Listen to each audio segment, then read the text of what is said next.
Good morning all. It is Wednesday. Got a lot of progress done on this thing the last couple days. We got the wiring all wrapped up inside. The only thing left to do in there is mount the four-wheel drive module and the four-wheel drive push button shifter.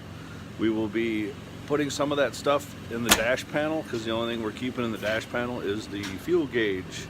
We will be using a tuner for all the rest of our gauges and our speedometer. It does run, it does move. We haven't driven it yet. The only reason is we don't have any intercooler yet. So we have no intercooler piping.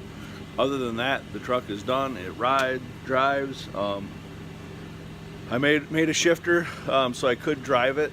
We'll discuss that in another quick Instagram video that I'll do this morning because I want to put a shout out to the shifter company that's helping me out.